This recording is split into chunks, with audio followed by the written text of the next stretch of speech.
मेरा नाम सौरभ मिश्रा है और ये कहानी मेरी जिंदगी का सबसे डरावना हिस्सा है। साल था 2018। मई का महीना था। यूनिवर्सिटी में छुट्टियां थीं और गर्मी अपने चरम पर। मैं, विनीत, अभिषेक और नील, चार दोस्त थे। सब अलग अलग शहरों से आए थे, लेकिन इलाहाबाद में एक ही हॉस्टल में रहते थे। हमारा प्लान बना एक ट्रैकिंग ट्रिप पर जाने का। बस कुछ अलग करने का मन था। हॉस्टल के कमरे और एसी की घुटन से दूर।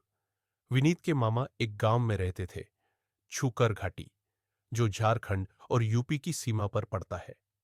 वहां से एक पुराना जंगल ट्रैक शुरू होता है, जहां से पहले अंग्रेजी जमाने की रेल लाइन गुजरती थी। अब टूट चुकी थी और वहां सिर्फ वीरानी थी। हमने सोचा 2 दिन रहेंगे, कैमरा लेंगे, थोड़ा वीडियोग्राफी करेंगे और गांव की असली जिंदगी देखेंगे। गांव पहुंचने पर बहुत अलग सा माहौल था। एकदम शांत, कोई शोर नहीं।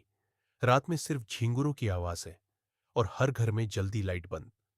वहां के एक बुजुर्ग, श्यामलाल काका, ने हमसे कहा, तुम लोग लड़के हो, पढ़े लिखे हो, लेकिन जंगल की तरफ रात में मत जाना। वहां कोई रहता है, दिखती लड़की है, पर होती नहीं। हमने हंसी में उड़ा दिया। विनीत बोला, काका, ये सब गांव की बातें हैं। आज के जमाने में कोई भूत प्रेत नहीं होता। काका ने सिर्फ एक बात कही, देख लेना बेटा, छलावा जब बुलाता है तो पहले मुस्कुराता है, फिर रास्ता भुलाता है और फिर जिंदगी भर पीछा करता है। उस रात सबने खाना खाया। हम सब छत पर लेटे हुए थे। नील ने कहा, यार, कितना सुकून है यह। लगता है बचपन लौट आया। मैंने छत से झांक कर देखा। दूर जंगल की दिशा में कोई लाइट सी टिमटिमा रही थी, जैसे कोई टॉर्च या दिया लेकर चल रहा हो। कहीं कोई लकड़ी काटने वाला तो नहीं, मैंने सोचा। लेकिन तब मेरे दिमाग में काका की बात गूंजने लगी। नील अचानक बोला, कल सुबह ट्रैक शुरू करते हैं, देखेंगे कौन डरता है जंगल से। किसी को नहीं पता था, हम चारों में से एक कभी वापस नहीं आएगा और एक की जिंदगी हमेशा के लिए बदल जाएगी। सुबह 5:45 पर हम चारों उठ गए थे। गांव के बाहर नाश्ता किया, गर्म पोहा और गुड़ वाली चाय।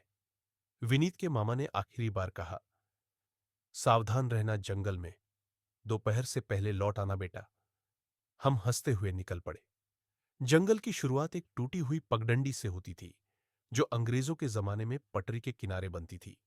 अब घास और झाड़ियों ने रास्ता ढक लिया था। मैंने देखा, नील अचानक बहुत शांत हो गया था। हमने पूछा, क्या हुआ बे?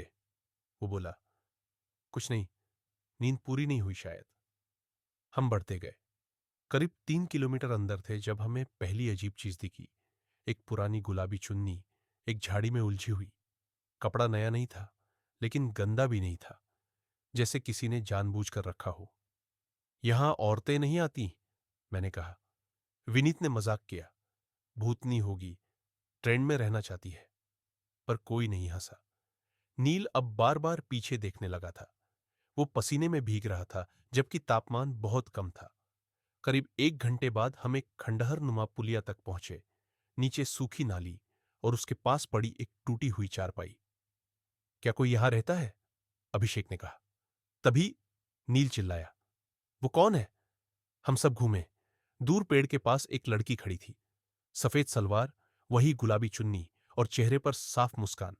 वो बस खड़ी थी, बिना हिले, जैसे सिर्फ देख रही हो। कोई गांव वाली होगी, विनीत बोला।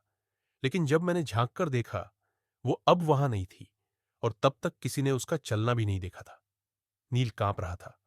मैंने मैंने सुना, वो मेरे नाम से पुकार रही थी, नील। हम सब सन्न थे।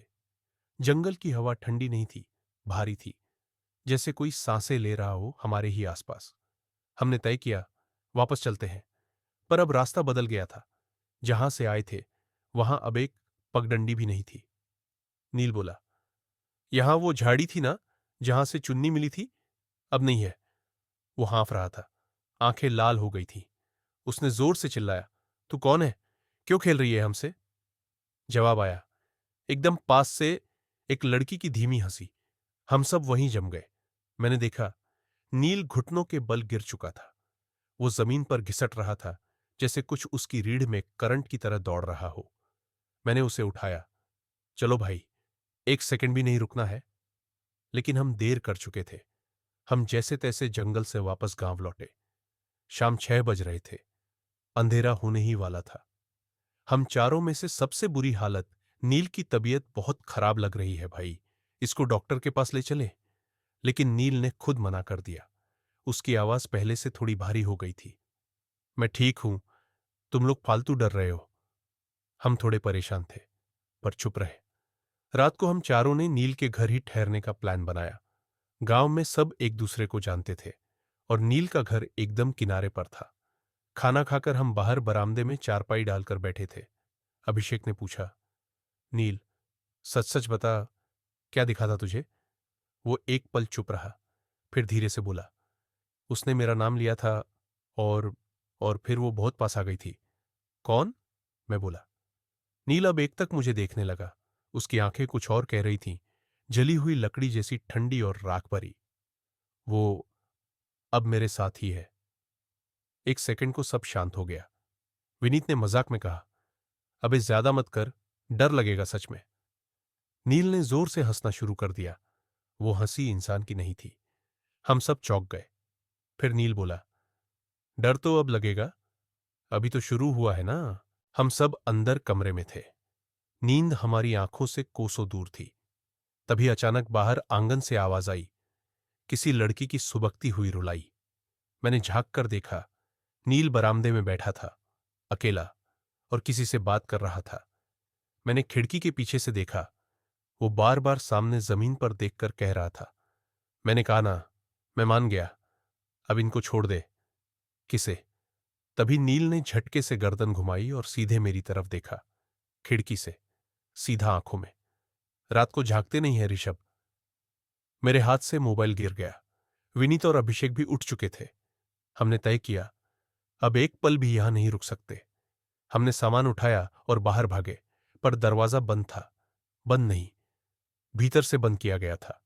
और नील अब पीछे खड़ा था। उसकी नाक से खून बह रहा था, चेहरा बिल्कुल सीधा, पर आंखों में पागलपन। उसने सिर्फ एक लाइन बोली, अब तुम में से एक यहीं रुकेगा। अचानक एक भयंकर चीख हुई। बिजली चली गई। दोस्तों, इस कहानी का पहला भाग है।